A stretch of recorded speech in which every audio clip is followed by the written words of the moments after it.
স্বর্গ ও মর্ত্যের মাঝখানে আজও উল্টো হয়ে ঝুলে আছেন অভিশপ্ত ত্রিশঙ্কু। ত্রিশঙ্কু অবস্থা নামক বাংলা প্রবচনটি হয়তো অনেকেই শুনে থাকবেন। সাধারণত উভয় সংকট বোঝাতে এই প্রবচনটি ব্যবহার করা হলেও এর বেশিরভাগ ব্যবহার লক্ষ্য করা যায় রাজনীতিতে বা রাজনৈতিক বক্তৃতায়। তবে আপনারা অনেকেই হয়তো জানেন না, রাজা ত্রিশঙ্কু ছিলেন ইক্ষ্বাকু বংশীয় রাজা ত্রয়ারুরের পুত্র এবং রাজা হরিশ্চন্দ্রের পিতা, এবং সেই হিসেবে তিনি ছিলেন ভগবান শ্রীরামচন্দ্রের পূর্বপুরুষ। ঘটনাচক্রে স্বর্গে আরোহণকালে স্বর্গে স্থান না পেয়ে স্বর্গ ও মর্ত্যের মাঝখানে আজও ঝুলন্ত অবস্থায় আছেন তিনি না পেরেছিলেন স্বর্গে পৌঁছতে, না পেরেছিলেন মর্ত্যে ফিরে আসতে। তাই তার এই পরিস্থিতির মতো উভয় সংকটকে বাংলা বাগধারায় স্থান দেওয়া হয়েছে ত্রিশঙ্কু অবস্থা নামে। বাল্মীকি রামায়ণের বালকাণ্ডে বর্ণিত মহারাজ ত্রিশঙ্কুর সেই কাহিনী আজ উপস্থাপন করা হলো আমার সকল প্রিয় দর্শকদের জন্য। বাল্মীকি রামায়ণের কাহিনী জানার আগে আমরা জেনে নিতে চাই রাজা ত্রিশঙ্কুর সম্পর্কে পুরাণ কি বলছে। তো পুরাণ মতে রাজা ত্রিশঙ্কুর পূর্ব নাম ছিল সত্যব্রত। তিনি ছিলেন ইক্ষ্বাকু বংশীয় রাজা ত্রয়ারুরের অধার্মিক, পাপী এবং লম্পট রাজপুত্র। একদা তিনি এক ব্রাহ্মণ কন্যাকে তার বিবাহের আসর থেকে অপহরণ করেছিলেন, বিধায় তার পিতা ক্ষিপ্ত হয়ে তাকে নির্বাসিত করেছিলেন। এরপর একদিন শিকারে গিয়ে সত্যব্রত কোনো পশু শিকার করতে না পেরে বশিষ্ঠের প্রায় গাভী নন্দিনীকে হত্যা করে তার মাংস ভক্ষণ করেছিলেন। ঋষি বশিষ্ঠ যখন এই ঘটনা জানতে পারেন, তখন তিনি সত্যব্রতকে চণ্ডাল হয়ে যাওয়ার অভিশাপ দিয়েছিলেন। তাছাড়া সত্যব্রতের কৃত 3টি পাপ তথা পিতাকে ক্রোধান্বিত করা, পরস্ত্রীকে অপহরণ এবং গোমাংস ভক্ষণের কারণে তাকে ত্রিশঙ্কু নামেই অভিহিত করেন। এবার আসি বাল্মীকি রামায়ণের বালকাণ্ডে।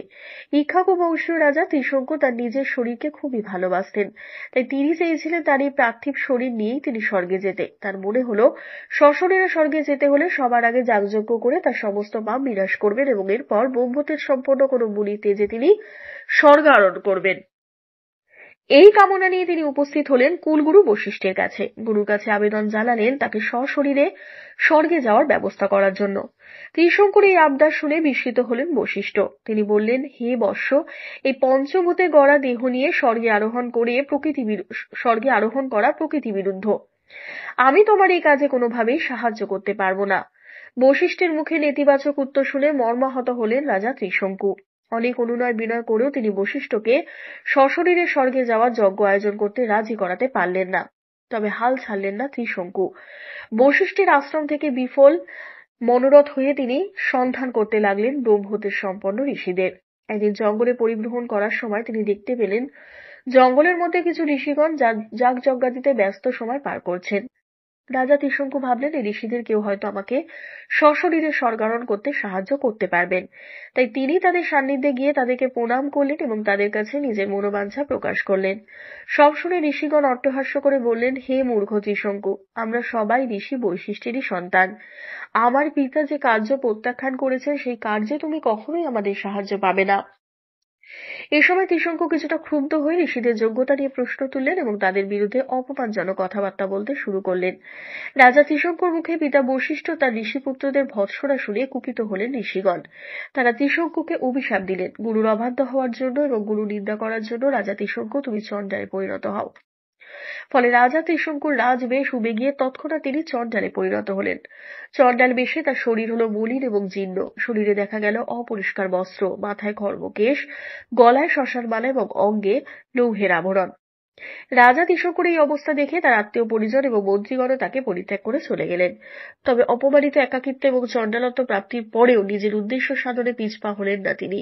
এবার তিনি দক্ষিণে যাত্রা শুরু করলেন কোনো একজন ব্রহ্মতেজ সম্পন্ন ঋষির অনুসন্ধানে। এভাবে কিছুকাল পথ চলার পর তিনি দেখা পেলেন ঋষি বিশ্বামিত্রের।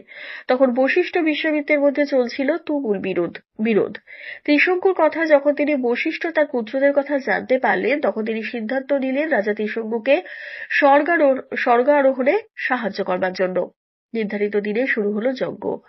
যজ্ঞে আহ্বান করা হলো চতুর্দিকে ঋষি ও ঋত্বিকদের, কিন্তু বশিষ্ঠ তার শতপুত্র মহোদয় নামক একজন ঋষি বিশ্বামিত্রের এই যজ্ঞকে চণ্ডালের যজ্ঞ নামে অভিহিত করে তাতে অংশগ্রহণ করতে অস্বীকৃতি জানালেন। ফলে ঋষি বিশ্বামিত্র এই ঋষিদের উপর কুপিত হয়ে তাদেরকে নানাবিধ অভিশাপ দিলেন এবং এরপর প্রধান যাজক রূপে শুরু করলেন রাজা ত্রিশঙ্কুকে সশরীরে স্বর্গে পাঠানোর যজ্ঞ। কিন্তু মুশকিল হলো কোনো দেবতাই বিশ্বামিত্রের এই যজ্ঞের যজ্ঞ ভাগ বা আহুতি গ্রহণ করতে এলেন না, কারণ তারাও চান না প্রকৃতির নিয়ম ভঙ্গ করে কোনো নশ্বর দেহকে স্বর্গে স্থান দিতে। দীর্ঘক্ষণ অপেক্ষা করার পর দেবতার উপস্থিতি না দেখে ঋষি বিশ্বামিত্র বুঝতে পারলেন দেবতাদের উদ্দেশ্য। তাই এবার তিনি সিদ্ধান্ত নিলেন তিনি তার নিজের তপবল দিয়ে ত্রিশঙ্কুকে স্বর্গে উত্তোলন করে তার প্রতিজ্ঞা রক্ষা করবেন। এই পর্যায়ে বিশ্বামিত্র তার তপপ্রভাবে ত্রিশঙ্কুকে উত্তোলন করে স্বর্গের দিকে নিক্ষেপ করলেন, কিন্তু ত্রিশঙ্কু স্বর্গদ্বারে পৌঁছানো মাত্র দেবরাজ ইন্দ্র ত্রিশঙ্কুকে স্বর্গে প্রবেশে বাধা দিলেন। তিনি বললেন, হে ত্রিশঙ্কু, তুমি স্বর্গভোগের অধিকারী নও। গুরু পাপে আক্রান্ত কোন চণ্ডালকে আমরা স্বর্গে স্থান দিতে পারি না, গুরুর শাপে বা গুরুর অভিশাপে আর কি। তুমি পুনরায় মর্তে পতিত হও। এই বলে ইন্দ্রদেব ত্রিশঙ্কুকে আবার পৃথিবী অভিমুখে নিক্ষেপ করলেন। ফলে মাথা নিচের দিক দিয়ে ভূমিতে পতিত হতে শুরু করলেন ত্রিশঙ্কু। ত্রাহি ত্রাহি রবে ত্রিশঙ্কু যখন নিচে পতিত হচ্ছিলেন তখন তাকে স্বর্গ মর্তের মাঝখানে আটকালেন বিশ্বামিত্র।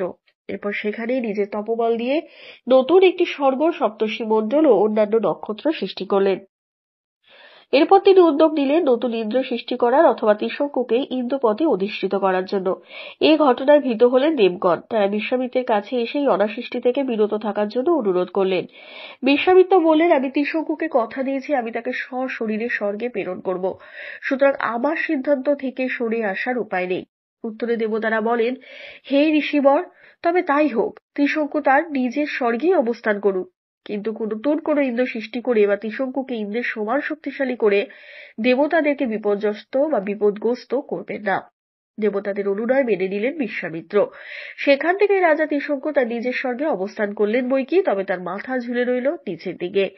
অবশ্য অন্য একটি কাহিনী থেকে জানা যায়, বিশ্বামিত্র যখন তার তৈরি স্বর্গে নতুন ইন্দ্র সৃষ্টি করতে মনস্থির করলেন তখন দেবরাজ ইন্দ্র স্তুতি করে বিশ্বামিত্রকে শান্ত করেছিলেন এবং সোনার বিমানে চড়িয়ে ত্রিশঙ্কুকে প্রকৃত স্বর্গে নিয়ে গিয়েছিলেন। ধন্যবাদ।